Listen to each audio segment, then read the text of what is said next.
Some 12,000 years ago, the last ice age came to an end. As the ice melted, sea levels rose, and the isles and the shoreline of the Aegean Sea began to take their current shape. It's this Aegean Sea that we'll be talking about today.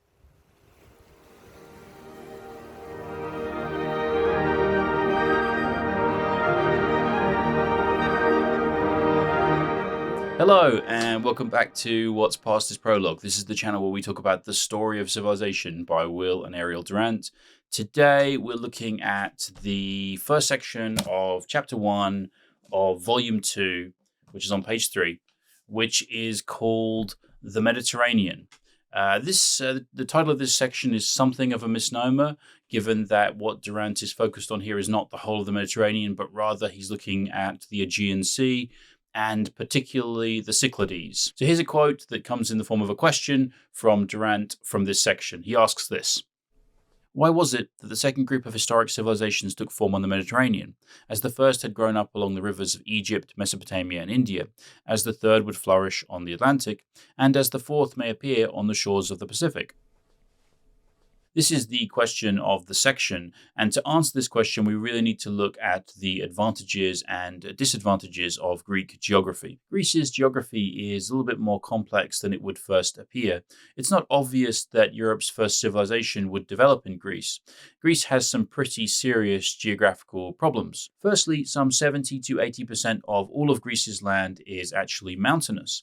Mountainous terrain such as this is not particularly conducive for the growth of cereal crops. Such land is much better used for livestock. In fact, the soil itself is not especially productive. Of the Greek soil, our author states this: everywhere, a rocky basis lurks under the thin crust of the dusty earth. There are some exceptions to what Durant is saying here. So, for example, the region of Thessaly is particularly fertile. However, overall, the lack of arable land in ancient Greece would have been a big problem, particularly at a time before modern agricultural practices and technology. The Greek soil of the ancient world is said to be a little bit more fertile than the modern soil of Greece. However, with such limited agricultural capacity, it would have been difficult for ancient Greece to sustain a growing population. One piece of evidence that might suggest that this is the case is the issue of migration. Throughout the archaic and classical periods of ancient Greece, we see extensive migration from mainland Greece out to various colonies around the Mediterranean. We get in this section some brief mention of some of these Greek colonies, so Hemeroscopium in Spain, Marseille and Nice in France, as well as most of the towns and cities in southern Italy and Sicily, most of which were founded by the ancient Greeks. He talks briefly about Greek colonies in Cyrenaica, as well as the Greek colony of Naucratis, which was on the delta of the Nile, quite close to the modern-day city of Alexandria. I'm not going to talk a lot about these colonies in this video because in later sections of the volume, Durant goes through each one of these colonies specifically and talks about them. And so when we get to those sections, then we'll talk about the colonies in a lot greater detail. Suffice to say at this point that one of the causes of these colonies may have been the insufficiency of the soil in mainland Greece. Given a choice between hunger and migration, most people tend to move. The lack of arable land doesn't really answer our question. But what it does do is suggest that if the sole basis for the development of civilization was agriculture, then it's likely that civilization in Europe would have developed first elsewhere and not on Crete and in Greece. One might think that the temperate Mediterranean climate was the cause of the development of civilization in Greece, but our author is not convinced. He makes an interesting claim when he says this: climate did not draw civilization to Greece. Probably it has never made civilization anywhere. That's an interesting claim. Greece has other problems too, particularly seismological and volcanic problems. The country is in fact split in two, with the northern part of the country belonging to the Eurasian tectonic plate and the southern part of the country belonging to the Aegean Sea plate. In fact, this whole region is the boundary point of four separate plates: the micro-Aegean Sea plate, which is bordered to the north by the Eurasian plate, and to the east by the Anatolian plate, and to the south by the African plate. The two largest here are the Eurasian and the African plate. There is a convergent boundary point whereby the African plate is pushing north and being subducted under the Eurasian plate. The Aegean Sea plate is actually caught between these two much larger plates. To the north, the Aegean Sea plate actually has a divergent boundary with the Eurasian plate. This divergence is creating a rift. If you look here at the Gulf of Corinth, you can see the expansion of a tectonic rift between the Eurasian and Aegean plates. This is an active rift valley. This rift has created a deep inlet into the Ionian Sea and is separating out the Peloponnese from the rest of Greece. In fact, the Peloponnese and the rest of Greece are held together only by a narrow isthmus. This isthmus is in fact what makes the city of Corinth so strategically important. It is these constantly shifting tectonic plates that are actually the cause of Greece's volcanoes, tsunamis, earthquakes, as well as the formation of Greece's mountain ranges. When you take it all together, a mountainous, volcanic, often earthquake-hit region is not necessarily the most enticing location for Europe's first civilization. The diversity of Greek geography is reflective of and partly the cause of ancient Greece's political disunity. The rugged terrain of the Arcadian and Pindus mountains, the endless forests, rivers, peninsulas, isthmuses, all help to separate out hundreds of different Greek city-states and help to create thousands of autonomous communities. Okay, so Greece has some problems. But then how do we answer the question? Why did Europe's first civilization develop around the Aegean? Well, Durant has an answer, and I'm going to read you a quote now from this section. This is what Durant has to say. What drew men to the Aegean was its islands. The islands were beautiful. Even a worried mariner must have been moved by the changing colours of those shadowed hills that rose like temples out of the reflecting sea. Today, there are fewer sights lovelier on the globe. And sailing the Aegean, one begins to understand why the men who peopled those coasts and isles came to love them almost more than life, and, like Socrates, thought exile bitterer than death. And so it was the isles themselves, and not just for their utility, but also for their beauty. In the 21st century, we tend to emphasize material causes, and anything that has an ephemeral quality or is unquantifiable, something like beauty, tends to be easier to overlook. Beauty helped to create civilization in Greece, and in fact, beauty helps to create civilization everywhere. Beauty is, in fact, one of the driving forces behind civilization, and this is because beauty is one of the driving forces behind human beings. If you look at precious metals, or cosmetics, or prehistoric artwork, there is no civilization that doesn't focus on beauty, and this is because from the oldest times we have had a desire to surround ourselves with beautiful things. Regardless, there are some more practical and probably to most people's minds more convincing explanations as to why Europe's first civilization developed around the Aegean. In the section, Durant details how, when you're sailing around the Aegean, you're never more than 65 kilometers away from land, either from the mainland or from the various islands across the Aegean. When I read that, I thought that couldn't possibly be true, but when I looked into it, it does seem as if it's the case, that the next land or the next island is always just 65 kilometers away, and therefore always pretty much within sight. So how many islands are there across the Aegean? You would think this would be a really simple number. You would just count up the various islands and then you'd get a number. But this is not the case at all.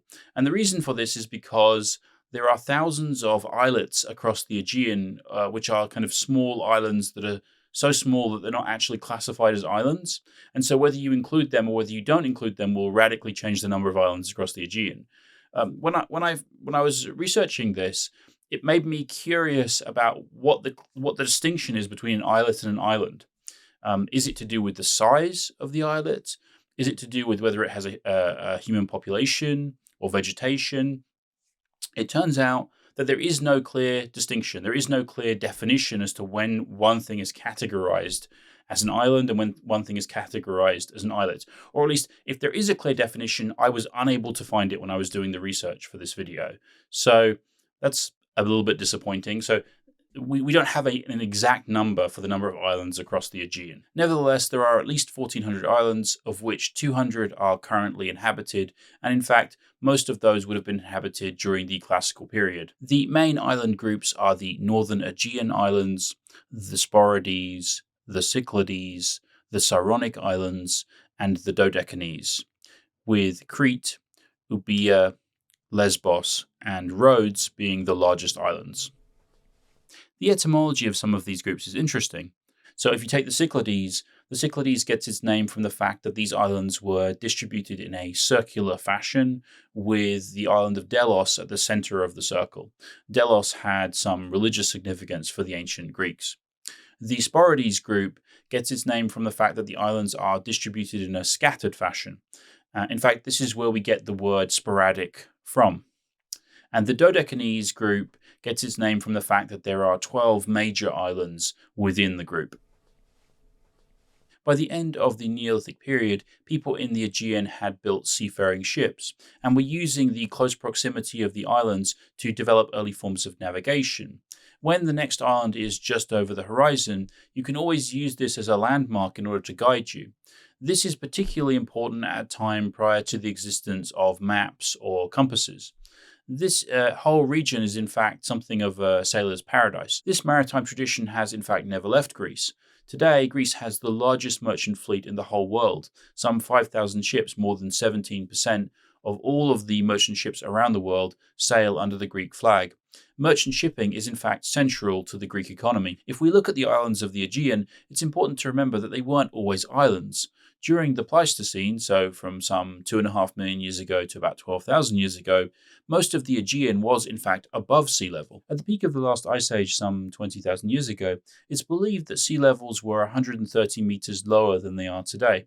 The current coastline of the Aegean took form over thousands of years, developing its current shape around 4000 BC. Before then, Greece was actually connected not just to the Balkans, but also to what is modern-day Turkey. Over time, the Earth warmed, and as it did, the ice melted, and this formed a lake. This lake then eventually connected with the rest of the Mediterranean and formed what is today the Aegean Sea. As the sea levels rose, both the Cyclades and the Sporades lost their land bridge to mainland Greece. Durant wrote about this, and here's a quote from the section. "The islands, like the mainland ranges, were the mountain tops of a once continuous territory that had been gradually submerged by a pertinacious sea." What he means, if it's not clear, is that many of the Aegean island chains are in fact geographical extensions of mountain ranges on the mainland. For example, if you see here from Euboea to Samos, this was once a mountain range. Another example of this is here. You could once walk from the Peloponnese to Crete and then onto Rhodes along these mountain tops without ever getting your feet wet. Some of the islands in the Aegean are in fact volcanic, and as such, obsidian was heavily mined in this region, as was marble. During the classical period, marble was taken from Naxos and Paros, and this is where we get most of the marble that was used in ancient Greek statuary. Apart from mining, fishing was also very common right the way across the Aegean during the classical period. Fishermen would catch sea bass, sardines, mackerel, anchovies, even octopus were caught by fishermen of that period, and in fact even to this day. If you go to the Aegean, you can often see dolphins or monk seals swimming right the way across the sea. The surface water circulates in a counterclockwise gyre. The current flows northward along the coast of Asia Minor until it sinks below the water that's flowing out of the Hellespont. The gyre then continues along the northern coast of the Aegean, and then it heads southward alongside Euboea. Fresh water drains out of the great rivers of the Danube, the Dniester, the Dnieper, and the Kuban into what is today we call the Black Sea, and then from there it goes into the Aegean. Durant writes that in ancient times, frequent mists reduced the rate of evaporation and kept the Black Sea at a much higher level than the Mediterranean. A higher sea level, as well as the narrowness of the Hellespont, causes a powerful current to rush into the Aegean. One tip for you when you're reading the books is always read the footnotes, because they have a mountain of kind of interesting trivia and information. So Durant, in this particular section, has some ideas about where the names for these various waterways comes from. This is what he says. The Mediterranean, we are informed, is called Hopontos, meaning the passage or road, showing us just how much the ancient Greeks viewed the sea as a path for travel and trade. And then there is the Propontos, meaning before the sea.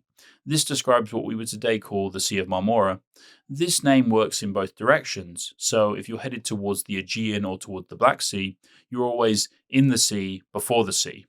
And finally, there is the Hopontos Oxenus, or the sea kindly to guests. The sea kindly to guests was an ironic name given to the Black Sea by the ancient Greeks. The strong current that flows westward out of the Hellespont would have made Hopontos Oxenus very difficult to get to, and therefore not at all kindly to guests, hence the ironic name. And then we have the famous Etesian Winds. The word Etesian comes from the word etos, which means year or yearly, and this underlines the fact that these winds were part of an annually repeated pattern. These strong winds blow right the way through the summer months, southward, across the Aegean towards Crete. They tend to be strongest in the afternoon and then they calm down later in the evening. Knowing that his ships would be able to sail rapidly southward during the summer months, Philip of Macedon is said to have factored these winds in when he was planning his conquest of Greece. Thus, depending upon the direction you want to travel in, you can either put your sails up and allow the Etesian winds to carry you southward, or you can take your sails down and allow the current to drive you northward. Sailors learned to take advantage of these natural elements. They also took advantage of the many natural bays and harbours that exist across the Greek islands. The regularity of these winds and currents allowed the Greeks to develop early forms of navigation. The Greeks, as well as the Phoenicians, started to build larger ships that were easier to navigate in open waters. Rather than having to trudge up and down dangerous mountain paths to deliver goods from one place to another, sea trade became much more successful. It was quicker, it was easier, it was safer. And as trade flourished, Durant tells us that Greece blossomed like a watered rose. From this perspective, it's really trade that is central to the early development of Greek civilization. And trade, of course, is based on Greece's geographical position. Greece is at the crossroads between Italy and Asia Minor, as well as from the Black Sea to Egypt. If we look back to the original quote, we can actually see that it has two parts. The first part is the question we've been looking at, which is to say why the second group of historic civilizations took form on the Mediterranean. In our case, we're really looking at Greece, but he's also to some extent talking about Rome and the Carthaginians and probably the Etruscans. But the second part of the quote is a suggestion about the possibility of the future, that being that the fourth set of historical civilizations may well develop on the shores of the Pacific. So I wanted to take a moment to try and explain what Durant is really talking about here. And what he's talking about is that there are different historic civilizations. So the first are those that took form along the rivers. So the Nile, the Tigris, the Euphrates, the Ganges, the Indus, and these are the main rivers, and some others. And there are a series of civilizations that took root near the rivers. The second set of civilizations are the Greeks, the Romans, the Carthaginians, the Etruscans. The third set of historic civilizations are those within an Atlantic coast, so Portugal, Spain, France, the Netherlands, England. And then he's theorizing about whether there'll be a fourth set of historic civilizations that have some influence in the Pacific Ocean. Why did these things shift? They shifted because of trade. That's what Durant is saying. So he's saying that the Greeks and then the Romans took control of Mediterranean trade, and that led to their flourishing. And then he's saying that after the discovery of the Americas, after Columbus, and to a certain extent after the rise of the Ottoman Empire, trade shifted away from the Mediterranean towards the Atlantic, which is why after the 15th century, France, Spain, Portugal, the Netherlands, and England, they rise up, and Greece and Italy kind of start to fall away a little bit in terms of their influence on world affairs. So he's saying that the balance of power has shifted from the Mediterranean to the Pacific, to the Atlantic. And then he's saying it's possible that in the future, the balance of power will shift from the Atlantic to the Pacific. That's his idea. It's an interesting idea because this book was written in the late 30s. And this idea is still an idea which is very prevalent today. And you see it in a lot of political discourse, whether you realize it or not. This is the central idea, which is the future of the 21st century the future of the Pacific Ocean and the trade that flows through the Pacific Ocean? And you'll see this manifest in lots of different ways. So when you hear discussion about Taiwan or the South China Sea or the islands in the South China Sea that China is trying to build, or you see things like the Trans-Pacific Partnership, that trade agreement that the United States of America tried to participate in and failed.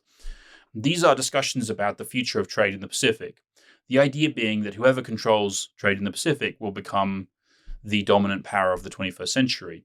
It's not clear if this idea is true, but it's one that's being talked about.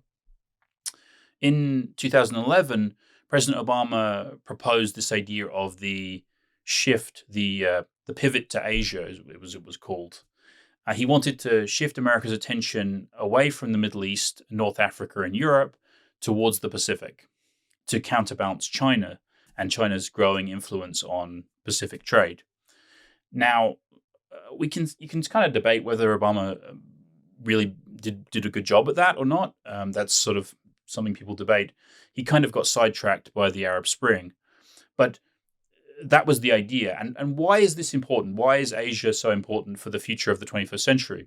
Well, there's another idea which is built into that, which is the idea of convergence, that the economies of Asia, so Thailand, Vietnam, Malaysia, Indonesia, to a certain extent India, China, South Korea, Japan, that these economies will eventually, because of the large populations of people living there, converge with the economic development of Europe and the United States. And as they converge, they will take a greater and greater share of global trade and the global economy.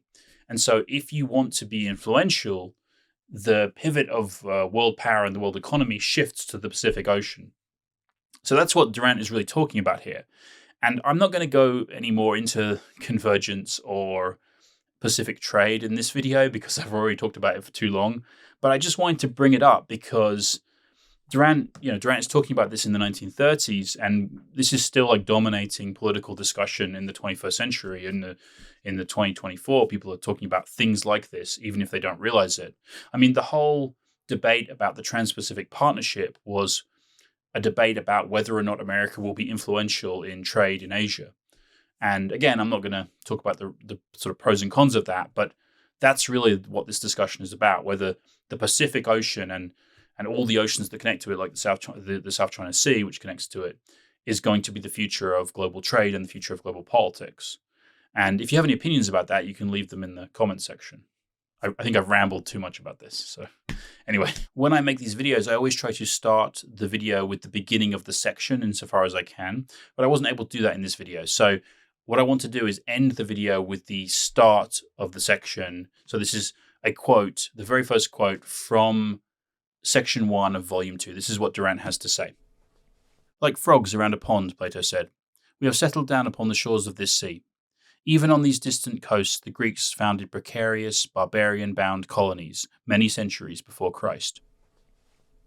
Our author here is talking about Benjamin Jowett's translation of the Phaedo by Plato. Benjamin Jowett was a 19th century classicist who worked at Oxford, who translated a lot of Plato, and a lot of his translations of Plato's dialogues became very influential. And Durant uses them throughout the volumes.